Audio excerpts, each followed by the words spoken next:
In this day and age, like you have to. That's the thing, and I hate it so fucking much. think about all the companies that have just made their own.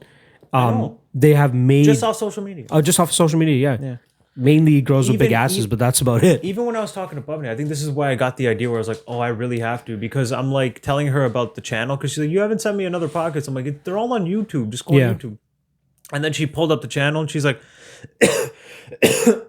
oh, okay, I see. He's like, all right, well, I'll just subscribe to this then.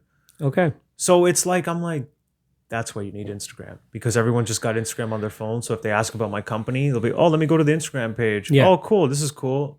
It's like a walking business card. Let me just start following. Yeah. And now you're on their radar more than if they have to go out of their way to remember your name, to go onto Google. It's already there. It's like, as I tell them about it, they can follow it. I'm like, okay. As soon as that clicked in my head, I'm like, that's why I fucking need social media. Nobody wants to go out of the way to go to a website and do all this when they can just go to the media. And through Instagram, Zane said they have a way to take orders. Like Instagram for businesses, they actually have a little template set up for you to take orders. Yeah. So like with like Insta stories, I know this is going to be completely out of your vocabulary. I know what Insta stories are. Okay, all right. Dude, I know a little bit of Instagram just from like reading MMA tweets, like when they have the MMA fighting article, like tweets by pros. So you know the difference between a post and a story.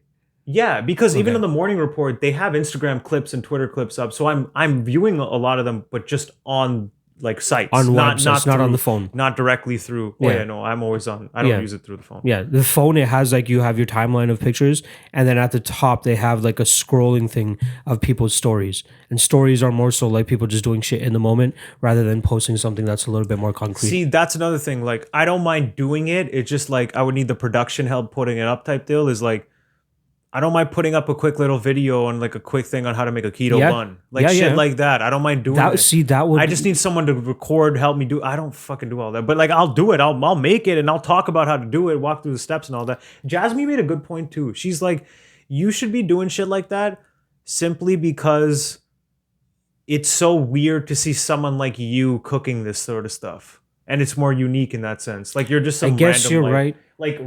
Like 6 foot Indian guy. Like, who the fuck has like a keto channel doing that?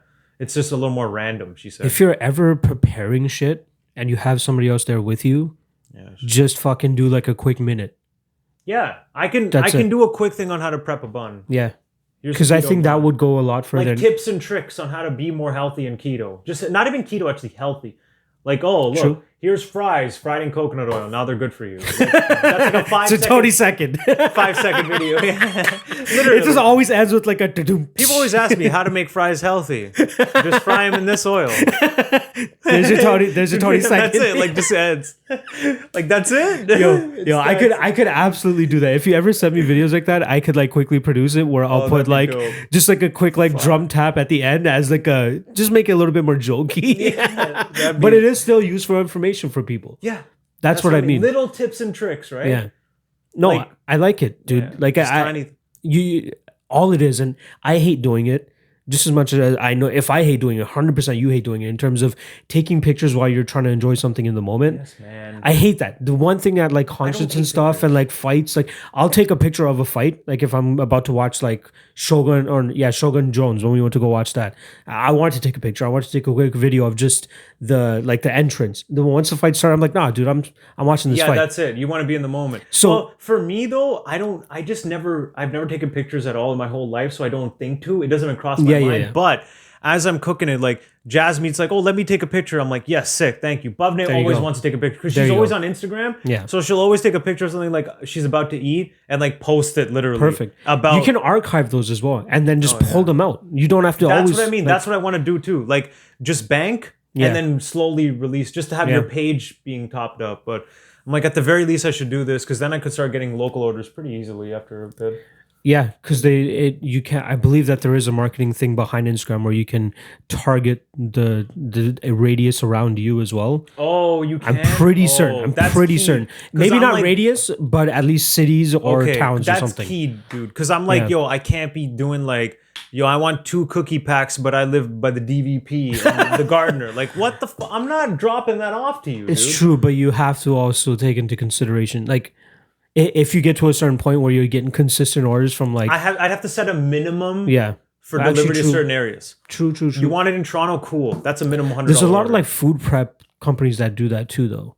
Like there's a lot of companies like there's like Chef's Plate type of thing, right? But Chef's Plate's a little bit more of a bigger franchise. Yeah, okay. But compared to the smaller ones, there's one in Vaughan called Live Clean Food or something on Highway 7. Yeah. They have it in that Domino's Plaza there just before Martin Grove. And those people, they only deliver to, a certain radius. Like I think within the JTA. It's be close enough to the, Yeah, but they only have that one location. Yeah. Compared to the Chef's Plate, which I'm sure has multiple locations throughout other cities.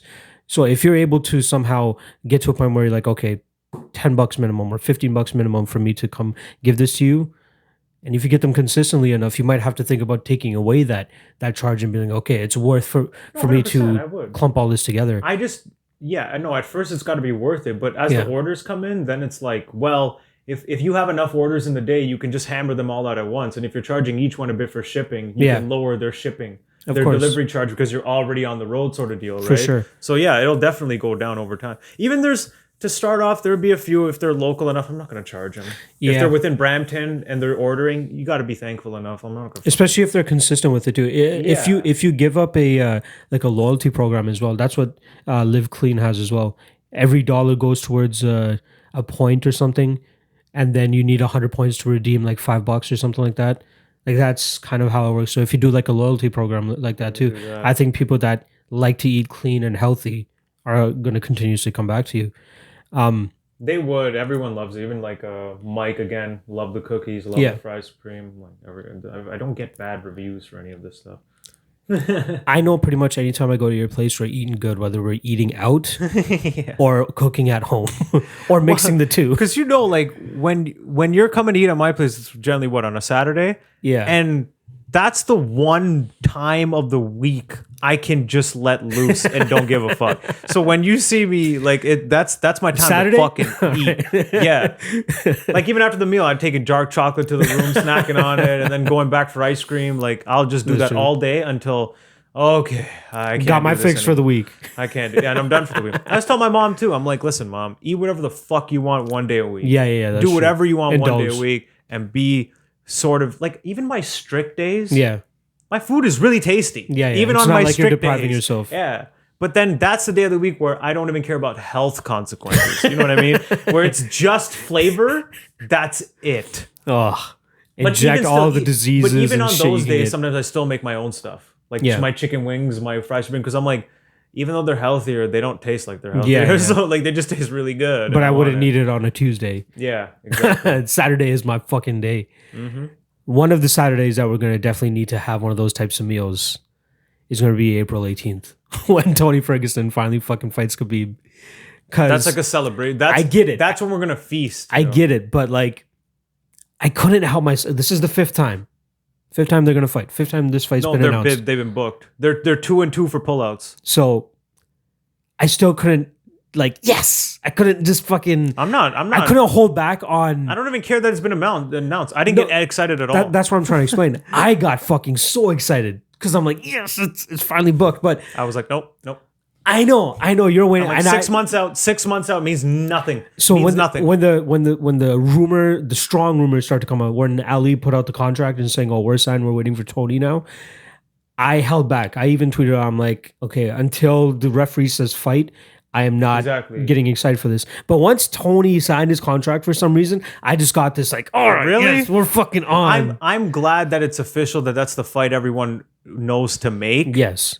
But that it's officially, because there has been times before where people are someone like, else gets booked. Yeah. Somebody like Poirier gets a title shot. Ferguson ends up fighting Pettis or some shit, whoever he fought last. That part, yeah, cool. But like 6 months out, just make it. Like I get it. That was another complaint that I had initially when Ali signed the contract or whatever. After the weigh-in has been completed and they both made weight and look good, that's when the excitement's going to kick in. When they do the face-off ceremonial weigh-ins, that's when you're going to be after the weigh-in is done and one of them doesn't look like they're about to die, because if that's the case, then that guy might go fucking pass out and be cold. Once they look good at the weigh-in, so even if they're they're gonna make it, they're gonna make it at that point. If Khabib looks completely fucked up going onto the scale for the official weigh-in and then at the celebratory weigh-in, then I would still be worried until the fight even just starts. Would you be worried if they did the ceremonial weigh-in and they both look good.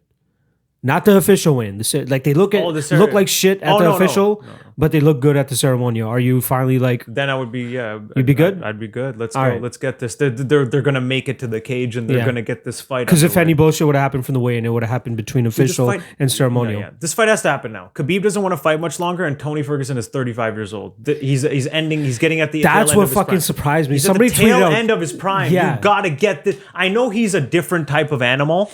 He's even at like 40, he'd probably still beat guys in their prime. Yeah. Easy. But this is the time, man. Khabib's that level monster too. Like, you got to get this fight done right now. Khabib is 30 or 31, dead in his prime. Ferguson's at the tail end, but because he hasn't taken too much damage in the recent years in terms of like having fights, he's taking a lot of time off. It's kind of prolonging it a bit. He's still good to go. I think the first time they were scheduled to fight was 138. Oh, no, sorry, 178. 2014 or something? Hold on, let me... Something like that, yeah. Because I wanted to take into account... Sorry, my phone vibrating over here. Shut up! Yeah, probably like a sales call. Do you get these sales calls all the time? Bell does not stay off my line. Let's just put it that way. Oh, really? All the time? Recently? Like at least once every 2 days. Dude, I'm talking on weekdays. I get 1 to 2 a day. Hey. Yeah. That's... Yeah. These random phone numbers. Do you at least get... Oh, does it give caller ID at all or no? Yeah, just a random phone number. Okay. Like a 598 this, that, 609 area code. I'm like, what is this? And then it's just like, you know, it's either some Chinese lady speaking, like when you listen to the voicemail. Some automated recording of some Chinese lady speaking. I don't even listen to the voicemail. Or like for cruise ships. I do not even listen to the voicemail. Okay, first time they're scheduled 2015. I don't listen to the whole voicemail. Like when you want to go to it and delete it. Yeah. Anyways. Oh, I guess we were right. This was 180 something. 4 years they've been trying to book this fight. Nurmagomedov rib injury at Ultimate Fighter. Look, if anything goes wrong.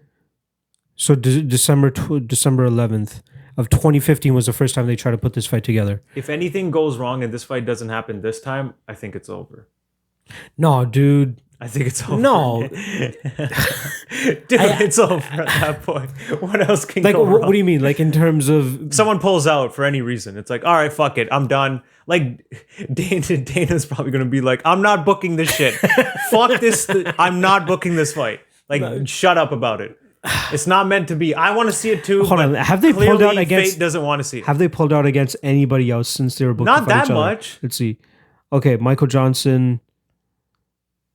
Tony Ferguson. Khabib did a lot of times because he kept getting injured for that stretch.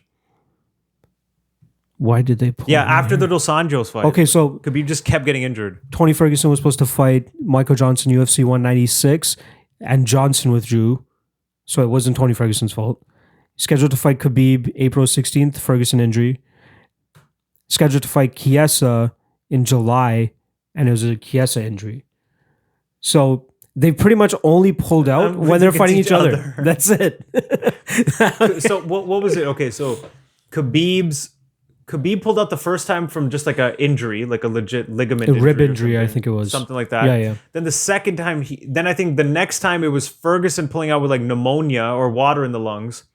Then it was like Khabib. Let's see. Khabib couldn't make weight. Like his liver shut down. They had to take him to a hospital. So that's when Ferguson, I think, fought Venata. Nurmagomedov hospitalized due to weight cut complications. Yeah, there you go. And then it was Ferguson tripping over a wire and totally ripping his Ferguson torn knee ligament.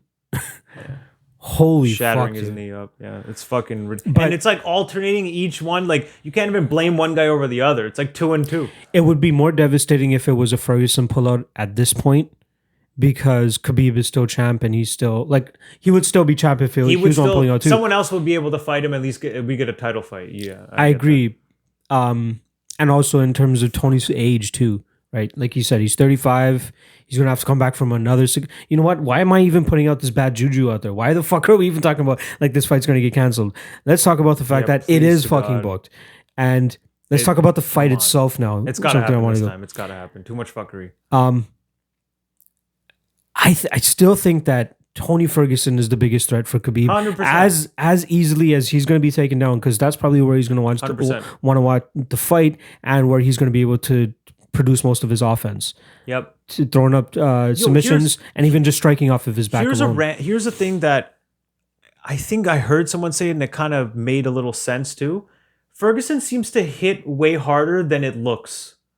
Like there's something going on there with like, you know how he practices elbowing and punching wood and stuff? Yeah. He might actually just be so dense that even though it looks like a flick jab or something, it just hurts when so it much lands, more. it hurts that much more. Because you see Cowboy's face, it didn't, like, I remember at one point it kind of felt like a little even, but Ferguson was kind of edging it. But then like you look at their faces, it's like Ferguson didn't look touched. Yeah, Cowboys look like mashed up, everything's broken and fucked up. I'm like, don't you remember that hit harder than it looks? Remember that meme that's been coming out? Not really a meme, but it's a picture of all of Ferguson's past opponents, and they all look fucked up. That's, I think, what actually got me thinking. I'm like, yo, that's a good point. I never thought of that. But like, yeah, like after they're done getting in the cage, their faces look all fucked up and mangled. And he's not like a Francis Ngannou type puncher either. He's stinging more than he's. Because here's the thing too, right?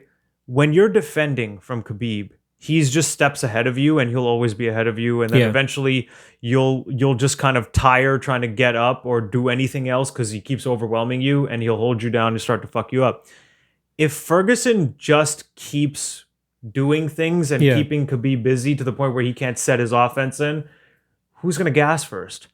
I would highly suspect Khabib, right? Yeah. Like that's a huge factor. The odds are roughly around plus 190 for. If there's any Ferguson. one guy that could actually not go in thinking if grappling is initiated, I have to go into defense mode.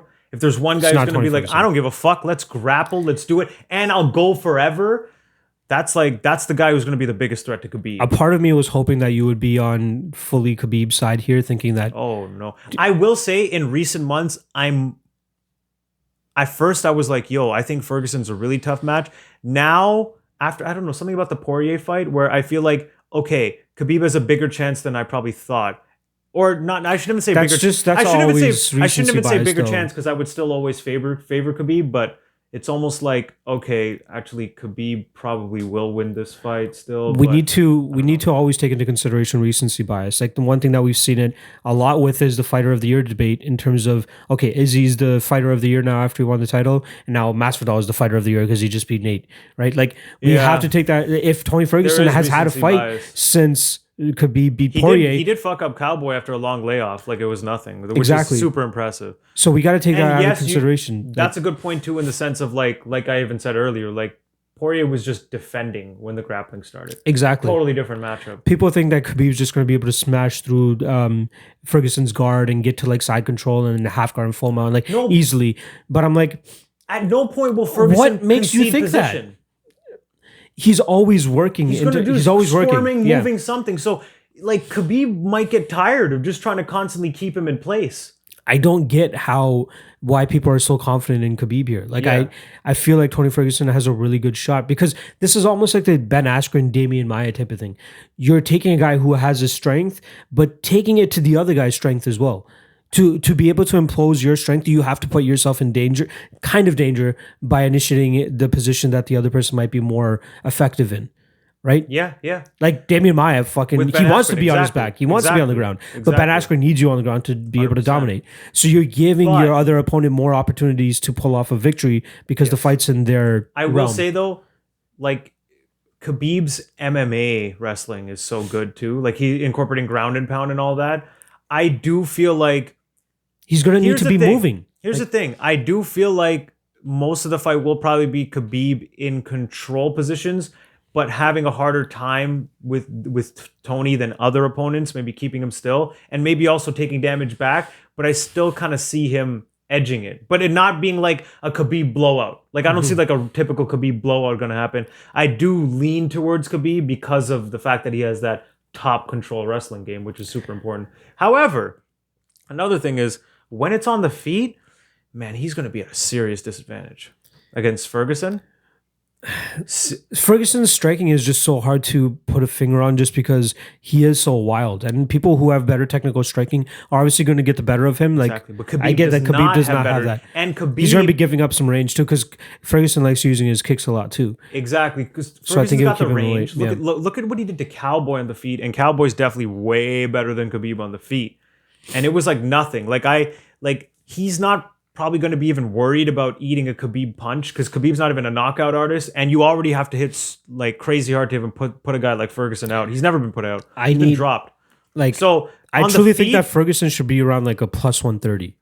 Like he should be closer to those. You know what? Odds. I would agree with that. I would say around like minus 170 to plus 140 type odds. It shouldn't be. It should not be. Minus 200 and above is actually overinflated for Khabib. Like you gotta, especially against a guy like he'll get blown out, but I just think he'll get enough top control. Oh, 5 Dimes has it as plus 155 Tony Ferguson now, so it's getting closer. But bet online plus 180. I want to see what Pinnacle drops it at. I will say this: if I'm putting money on the fight, Ferguson. It feels like at those odds, you got to take the value here. There's no way you can.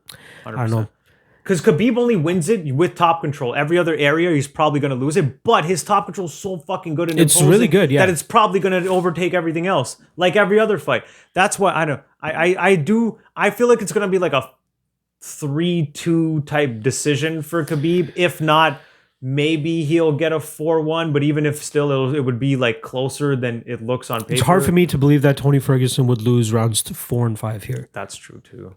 Like. You gotta kind of. Khabib could it's going to come down to round 3, in my opinion, right? Like it's going to come down to one round. It's going to be the swing round. How like is it going to be a Jones Gustafsson type of thing? So you see for sure like Khabib probably controlling him for 1 and 2, and then Tony starting to tire him out, and maybe even though Ferguson's losing the rounds, he's chipping away a bit, and then he starts to turn it around 3rd round. Khabib really needs to put it on him in the first 2 rounds, and in terms of probably even trying to finish this fight, because we know that. You know what? I think the opposite. I think Ferguson's going to be so hard to finish. Worry about not gassing, but at the same time winning the rounds. That's tough to do when you get a guy that's putting the pace and pressure on, like a Ferguson, even off. But if he goes balls to the wall trying to finish against a guy like Ferguson and you gas too quick, you're fucked. Dude. That's true. You don't want to do that. It's going to be.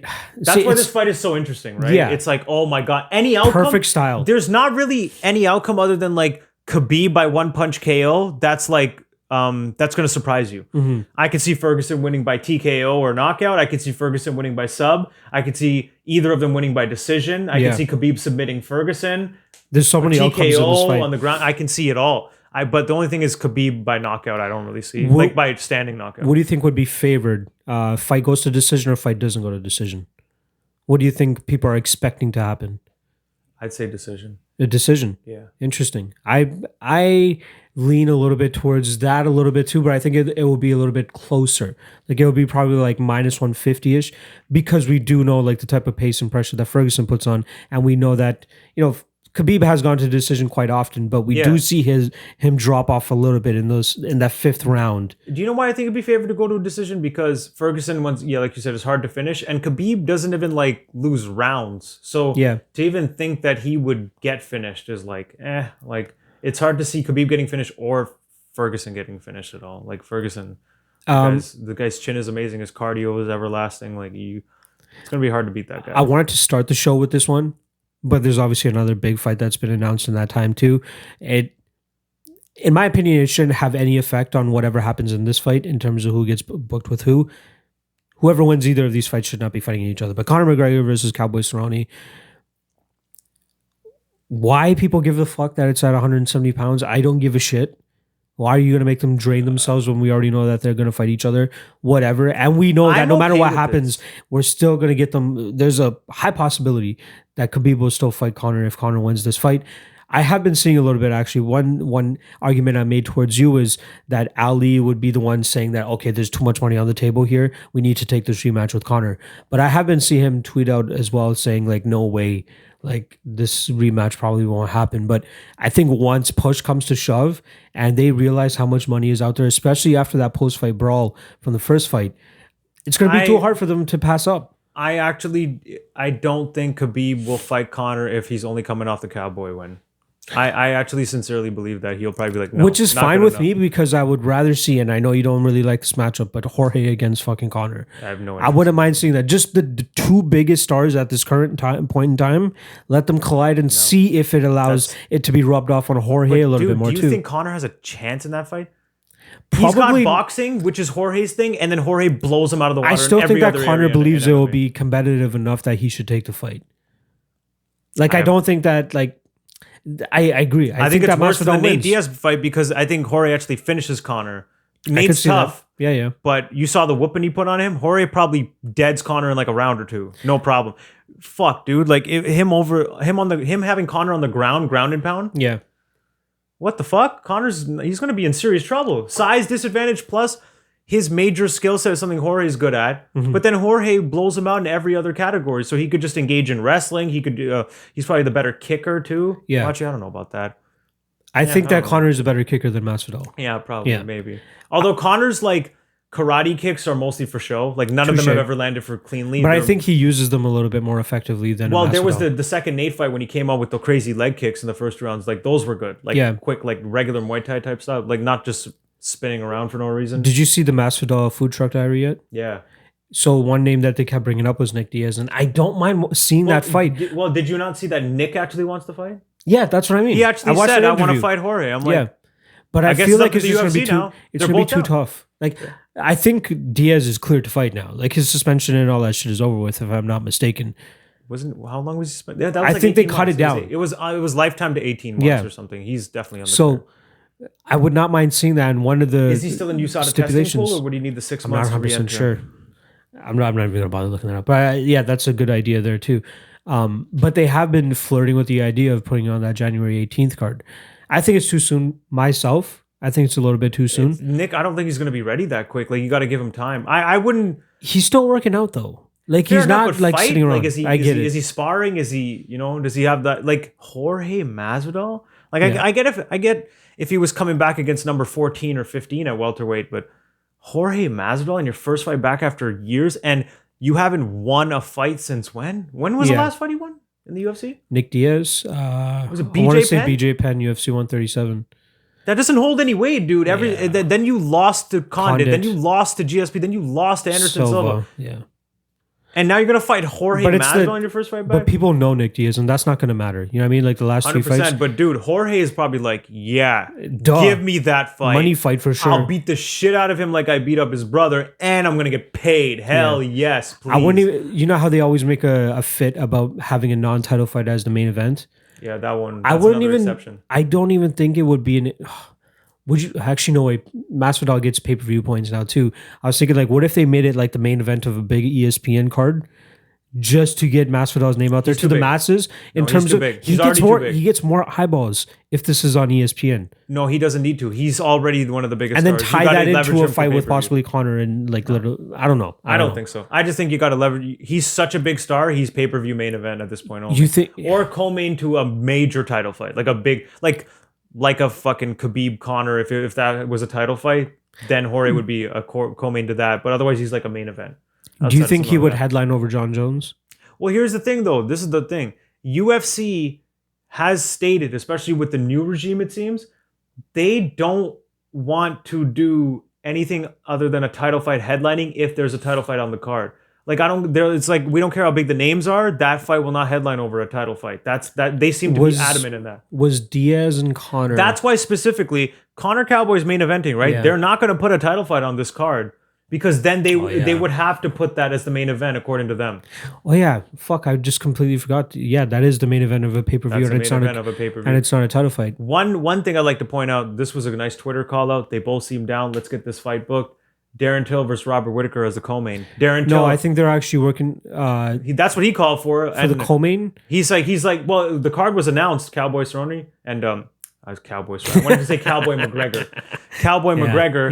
Yeah. It got announced, and then Till tweeted out. He's like, hey, I guess this needs a co-main event, right? Because I think there's a card going down in March in London. I think that's what they want to capitalize with. Yeah. Okay, fair enough. They could do that too. And Whittaker's already talked about he's down with that fight. So plus Whittaker would probably benefit with a little bit more time off after a bad knockout like that. I think it's good that they're going to get that fight together, and especially Darren Till, at that time. Though, he's doing smart things at middleweight. He's like getting Gastelum and Whittaker, he's getting them off losses when it's like probably a good time to get them and beat Perfect them. time. Like Gastelum's coming off a war. And assert yourself into the top 5. He's beating the guys after they got whooped by Adesanya. They get whooped. He takes years off their career, and now Till comes in and plays cleanup. That's scraps. But at the same time, he's like moving up the rankings to where if he beats Whittaker, he's number 1. He's just beat number 1. Yeah. 2 fights in the middleweight after pretty much being almost washed up at welterweight. Like we're like, oh, maybe we pushed him a little bit too much too soon. And way too early. Now he's like, yo, title fight, weight division up that quickly. Good for him. Like to capitalize on this opportunity. Yeah. Why not? I am interested to see how he comes back and looks again, because I feel like this fight against Gaston was more so like a feel out. That was for him to get his groove back. Yeah, and now let's see if he's able to capitalize on a weight cut. He might be compromised though. He said he went in scared, and it's like, you know, I was still kind of down on my confidence, and he just needed that fight to know, like, yo, I'm a bad motherfucker. I could beat the top guys. Yeah, and he's like, no, now it's back. Like now I know, like I'm good again. So now I'm interested to see this. Like he's rebounded. Mm-hmm. Now let's see what you can do. New weight class. You're number 5. Yeah. 1 fight away from a title fight. Maybe 2 at the most. Probably 1. Yeah. Let's see what you can do. Yeah. You're young. You learned. You had your losses. You're better off. Not cutting as much weight. It's time to step up. I wanted to quickly pull up the UFC 2020 schedule because they start off with some fucking bangers. Do they actually have the whole schedule out? Not the full schedule, but it's starting to fill out. And the first event is Conor fucking Cowboy. That's the first event. Lots of gaps, eh? Like what? We're gonna get 2 more events this year, and then another like 3 more this year, and then 3 weekends off. There's 3 more. 3 events this weekend, or 3 events for the rest. So there's a 4-week gap, 3 weekends off, so a 4-week gap. God, I didn't know what to do during this 3-week. Yeah, so between December 21st and January 18th, we're off. But January 18th is Conor Cowboy. Yeah. Starts off the year. But it's a pretty decent card overall. Like, Andre Fili against Sodiq Yusuff should be a fun fucking fight. Roxanne Modafferi against Macy Barber. I think this is absolutely brilliant booking for them, because they're probably going to put that fight on the main card, and that gives Macy Barber some eyeballs to go out there and wreck a girl like Roxanne Modafferi. That should be the curtain jerker. Yes, of the main card. I agree. Yeah, of the main card. Yeah. Haqparast against Drew Dober should be a fun fight. Oh, that's a fun fight. That is a fun fucking fight. That's going to be a nice stand-up fight. Yeah. 100%. Grant Dawson against Chas Skelly. I like Grant Dawson. He's very like pressure fighter. Who beat Joban by split? The long, lanky black guy middleweight? Joban. No. This is like a shorter. This is welterweight. This is welterweight. Yeah. He's a smaller, like wrestling aggressive fighter. He's in like James Krause's camp. Yeah, but he's really good. He came off Contender Series, then he popped for something, or he got injured, and then he had his comeback fight, and he beat, I forgot who he beat, but he's back. Like, him against Charles Skelly should be a great fight. Oleinik against Green is a fun heavyweight fight. Pettis against CDF. Diego Ferreira. Pettis is probably Pettis is going to get murked. I'm sorry. Carlos Diego Ferreira has looked really fucking good. I actually agree with you in terms of favoring Diego Ferreira. You think Pettis has a shot as a dog, though? I don't think so. 100%. 100% he has a shot. He has a shot, 100%. Pettis is still, he's that guy who will like lose to top tier and get whooped, but he can still Carlos like Diego look Ferreira really good against like some other guys. Top tier waiting to happen. Who did he just beat? Merabak Taisimov in a striking contest. That was the one where you were really, really sure of it, and I was like, all I could think in the back of my mind was like, yo, he's been looking really good. But that's where I thought that's where I thought he would go wrong, because he's been falling in love with his striking and really putting it on guys with his pace and pressure.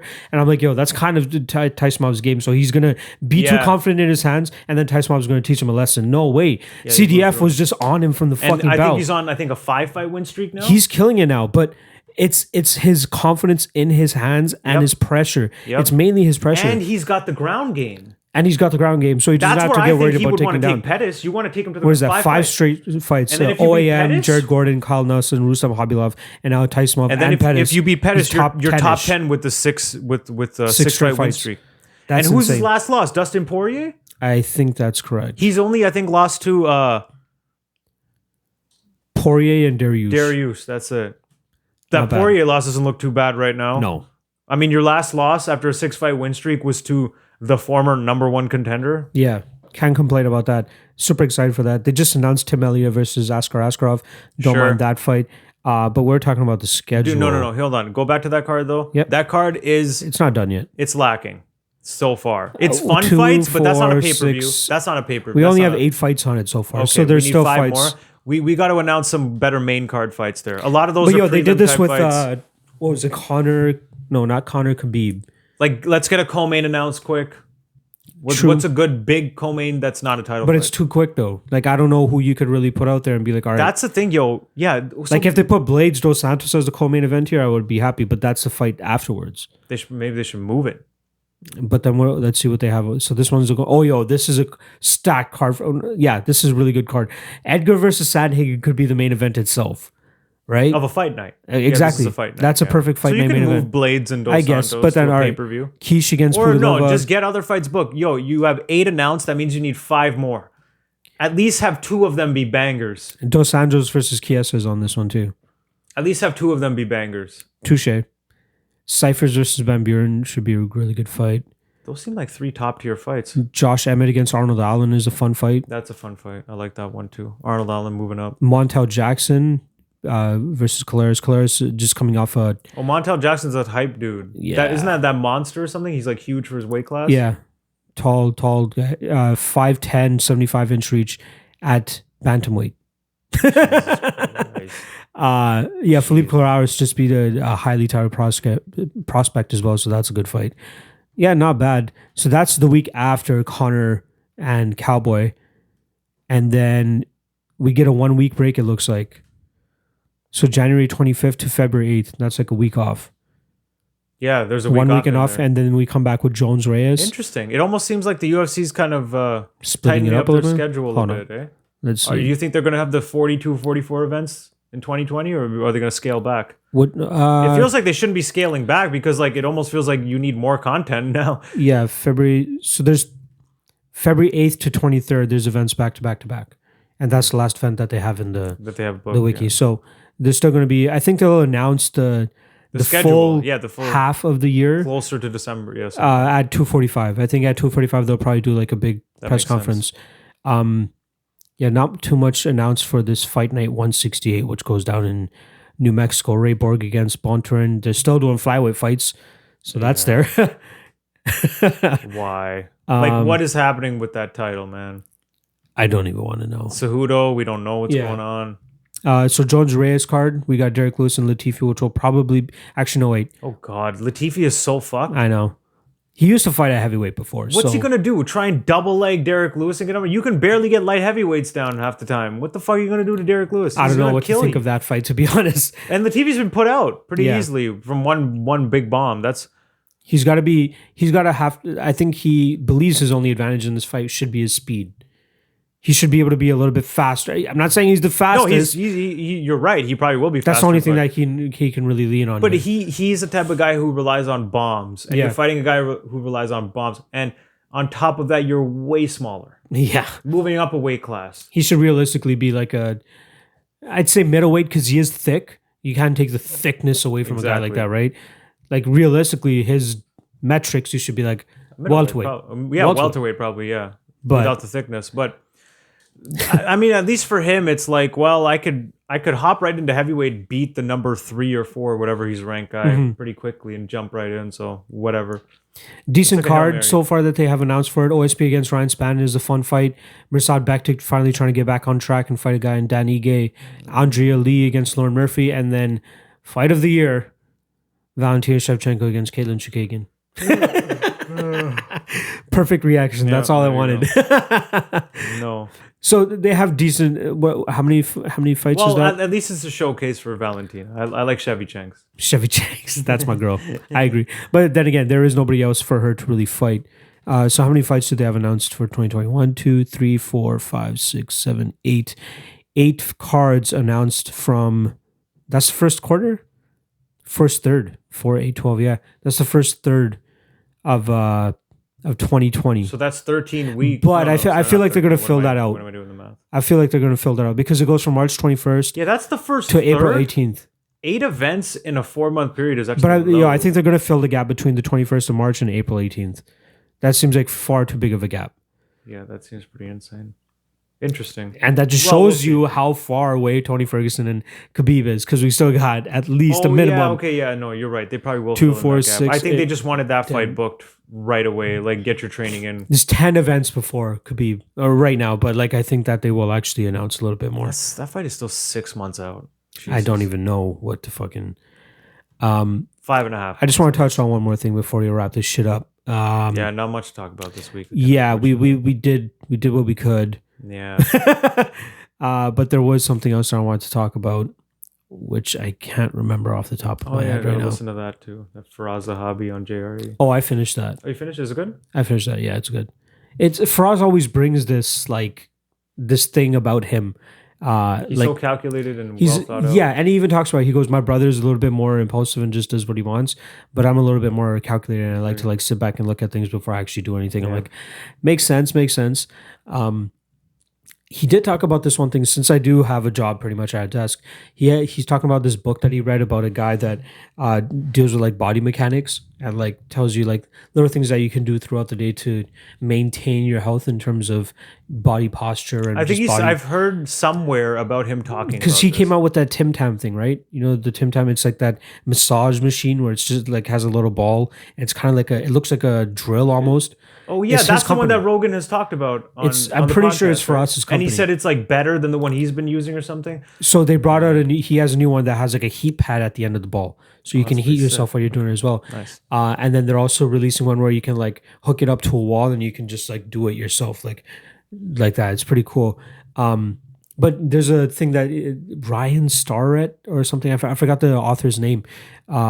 But he has a book out there that like tells you how to deal with sitting at desks for long periods of time, things that you need to do. So I'm like, I'm not going to go out and buy this book. That's but problems of posture. Thankfully, right before, yeah, exactly. Like you don't really think about it until you think then about it. Then it's like, what the fuck? And then when you pull your shoulders back, I feel a crack here every now and then. Sometimes, yeah. Right? And luckily there's a library right beside my workplace. So I'm going to go there at like lunch and like they have it. I've already searched it up. They have the book. Yeah. So I'm just going to go there on lunch and just fucking read through it. A library. Just tell me how many people are in there. Quite a lot, because it's a university though, right? Oh, okay. Yeah, never mind. Yeah, U of T. Like it's pretty much the campus there. U of T, where? Downtown. Oh, you're okay. Yeah. Yeah. Remember I work by fucking Queens Park? Nah, dude. Okay, I'm picturing like Vaughan, Woodbridge. I'm like, No. what the fuck is the University of Toronto? I'm literally right by Queens Park, which is just that close to the U of T. Oh, yeah. So wait. You didn't get hit by the dude who was throwing shit on people? No, no, because that was at York, and that was it U of T. Apparently, it was U of T students who got. There's somebody at York, or it might have been U of T. Actually, you're right. I guess for the rest of the world, out over here in Toronto by U of T campus, downtown Toronto. Yeah, there was like 3 incidences, and they caught the guy of some 23-year-old guy who was. He would just throw shit out of like a high window or something, and people would just literally. No, like, it wasn't even high. It was like he would run up on them and dump them. Oh my god! Seriously? Yeah. Oh, that's even fucking worse. Yeah, you just run up on people, throw shit at them. Dude, have you seen the pictures? And of this guy? one of them was like a young girl too. Yeah, like I think like it was like liquefied shit. Like it wasn't turds. It was like liquefied shit almost. Poo throwing. Yo, have you seen pictures of this guy though? No. Every picture they have of him is him smiling with the fucking bucket. Hold on, let me see. Oh, he's a total loony. Like, look at the fucking smile on his face there. Smiling there, smiling here. Oh, he's fucked. He's in jail now, obviously. They put him on trial or something. He's charged with something. I'm not sure if he's in jail. That's really fucked because that could lead to like diseases and stuff. Because that's shit. That's what I mean. Matter, right? They don't fuck around with that. Yeah. Like it is jokes to think about.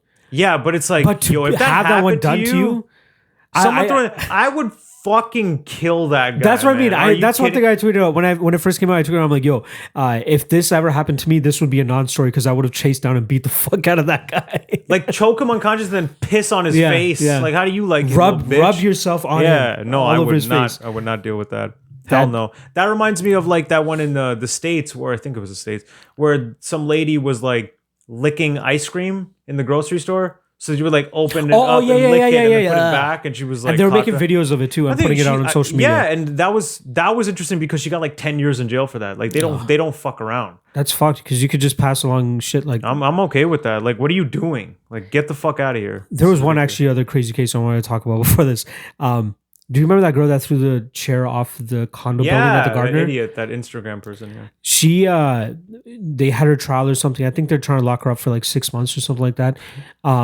But her lawyer looks so fucking sketchy. It's so fucking jokes because she looks like this girl, like just like her parents are rich as fuck. She's wearing these like designer glasses and all that stuff coming out of the courtroom. And then this just short, like just it looks like he's been paid off by the mob. It's so fucking hilarious. He's probably just like sweet. Yeah, I'm gonna get paid to defend you. Yeah, I don't even care if I win the fucking case. I don't give a shit about her. Yeah, he's trying to plead like, oh, she was only 19 and she had peer pressure from her friends and stuff. Like you gotta remember, like kids, like lawn chairs. I get the argument a little bit. I get it a little bit just because like you think about the friends you would have in that type of culture, that type of like you're trying to show off for your friends and shit. I feel like there is a little bit of pressure there, especially when you're 19. But showing off, still not right. You need to be punished for something like that, though. Showing off by doing like a shoey or something, cool. But throwing lawn chairs in traffic, you're not harming out anybody. Of my face. Yeah. You're gonna kill somebody. Yeah. What if that landed on a car and it swerved and the family was killed? Yeah. That's true. Fuck that. Yeah, that's sort of, and the fact that you would videotape yourself doing it too. That's just the stupidity we live in, right? Like that's probably it's for the gram, homie. That's a problem for the gram. With social media, though, right? It's just fucking idiots think they're celebrities. It's anything to get a little bit of like attention, and try to turn that into money. Even fucking Bagel Boss guy, Bagel Boss guy. I've heard this name. The small fucking little guy that was just going off on somebody in a viral video. She's saying, "Oh, you I know girls like you. You guys trample over me because my height's so like." He's like 5'0" nothing, right? Okay, interesting. And he started to take it like personal and shit, right? So this video just went fucking viral, and now he's like selling shirts. He went to fucking Longo Weidman to train with like Al Iaquinta. He's gonna do a celebrity boxing match against. That's where I heard it. Bagel guy. Who's the fucking guy from Saved by the Bell? Honestly, if it happens like organically like that, cash in. I'm not mad at you. Take advantage. But yeah, to go cash in. It's cool. Yeah, that's true. I doubt he even knew about social media. It's more so the people that make them famous. Like, is there really that much stupidity in the world? That people this idiot has people this many followers and like what the fuck is going on? The funniest is when people make Twitter accounts for like there's this one baseball game that happened a couple of years ago, and a guy got a bad call, so he took a bat and he beat the shit out of a trash can in their bullpen area, and somebody made a Twitter account about. I think you told me this. Yeah, somebody made a Twitter account about this guy's trash can, and it got like a couple thousand followers right off the bat. Shit like that can randomly. You never know what's going to take off. No idea. The most random thing will just go viral. You're like, what the fuck? Cool. And then people sell those accounts. People be like, look, I have 5,000 people following me now. You can change the handle. You can change everything. So you can make a living just making social media accounts, getting populated, people, and then sell them. Wow, that's actually it's like hopping on a website domain early. Yeah. Right? Like if you get it and there's a company that comes out named Stars or some shit, they want to buy it from you because they want that specific Twitter account or that specific domain. And some people are like, you were the one that sent me the video of Tom Segura meeting the guy who took Tom Segura on Instagram. So Tom Segura is Segura Tom on Instagram, and there's an actual Tom Segura that lived in like England or something. Yeah. And he met him. He's my son. Yeah, he's my son. 20 years ago, I didn't pull out. Yeah. I'm with a South African woman. Did you see his fucking his toast? His toast with Pazinski? He cracks me up. So she's like, I can't believe it's been that long. He's like, yeah, I think we should probably move on soon. Like so casual the way he says. But thank you for the time that you've given me. Cheers to that. I love his humor. He's so funny. Dude, you saw the video that he did in response to Bert? Okay, I heard the audio of his dance. I didn't see the dance. Obviously, I got to watch the video version of that. I'll let you watch it on a different time, but it's fucking hilarious. He put you heard about the amount of money they're talking about putting into like full scale music video production. They have their podcast together, right? Tom and Bert, Two Bears, One Cave, and he showed it live to Bert. Before Bert's ever seen it before, he goes, "Yo, I have a surprise for you, right?" So he shows it to him. Bert's probably dying. Yeah, he's probably dying. I know how much you hate his squeal laugh, but he squeal laughs the just fuck when he does out it of too this. much, and then he starts talking while doing it. Yeah. I'm like, okay. That's why I like him. I don't know why. But it's funny in small doses. Then he keeps going for so long. Okay, this is just Starting irritating me. Stop. Okay. A little bit is cool. Like, to me, a little bit is cool because it's almost like he's just like this big little fat kid. Funny. And it's like a little, it's like, oh, there's like a Have you seen the initial video that he made? In like no his dance I gotta watch both, I guess. Watch both of them, like, because it blew up, but like it blew the fuck Tom's up. is probably, I'm guessing, better because he went second and probably went more over the top. Like over the top. Whoever goes second is obviously going to outdo the first guy. Like, they talk about it on their podcast. They're like, yo, like this is going to be our thing now. Like we have to like figure out ways to outdo each other with like our promotions, and it's smart. But they're so good with the promotion and marketing on social media. Bert kills that shit. Yo, Tom was talking about he put close to between 15 and 20K into that video. But that's probably nothing for them. Like the amount of extra followers and money you're going to gain from that long term. It's probably worth it. Totally worth it. Not probably. Totally worth it. Totally worth it. I love those guys together. Plus, they're like selling, like once you're a big comic like that, you want money? It's like, yo, okay, call up your agent and book a show somewhere. It's weird to me that, I guess Shaw obviously sells way more than Callan. Because like, I know Callan's not living as good as Schaub, and Schaub has like, he's like, you can clearly tell that there is a difference in terms of Callan's definitely success. Way more talented. Yeah. But he's all over the place. He's not leveraging it as well. He doesn't have Schaub's discipline. Yeah. Schaub might not have he might not be so talented, but his discipline kills everybody. That's the main thing, yeah. Because he's honestly... His consistency, his discipline. He's funnier than I thought he would be, but I still wouldn't classify him as a good comedian. Like, he's all right. He's fine. I don't hate him. Yeah. I'm not like, oh, this is terrible, turn it off. I'm just like, all right, cool. Like, you could say that he was one of the first fighters to do it. But the reason he's still sustaining is the fact that he does have a little bit these quirks about him that people enjoy. Yeah. Right? I like Schaub. Like, I like him. Like, his comments and shit on Fighter and the Kid, some of the shit he says, it's fucking hilarious, dude. He plays off him so well. But that's why, like, Frank Mir's not taking off with that podcast that he had, the phone booth fighting. That's why all these other, like, Dan Hooker has a fucking podcast. Like, dude, why are these fighters not taking off as much as Schaub is? So it could be he was one of the first to do it, which is why. But also... He is a hustler. You got to give him 100%. He's grinding harder than most of these guys. Exactly, the grind. John Fitch does a live Twitter show every day. Every day he does one. I feel like if you want to lose followers, you should tell them that John Fitch has a podcast on your network or something. Like, that's like his fighting is so boring. I think people just associate the name John Fitch with boring. Like, who the fuck's listening to that? Don't try to sell us anything where we have to watch. Have you heard John Fitch talk? He's boring. He is boring in interviews and stuff.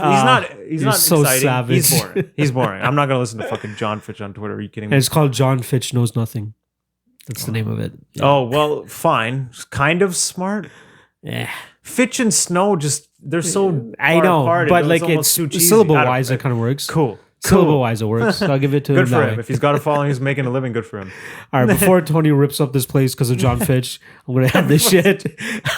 Follow me at MMALOTN on Twitter. Follow him at Tunes. Oh, yeah, sure. And we'll see you guys next week when we finally can talk about a fight because we got what do we got coming? Overeem and Rosenstrick, which we haven't even talked about, but I think we talked about it on the last episode. So fucking check the last episode. And hopefully no snowstorms next Sunday. Hopefully no snowstorms next Sunday, so that we can actually enjoy it, even though we have plans regardless if it's a snowstorm. Anyways, that's about it. Check the website out, mmalotn.ca. Make sure you guys subscribe, like, and comment below. And check out Deciding Splits as well, because we got a pretty good topic that we're going to be covering for that. So see you guys next week.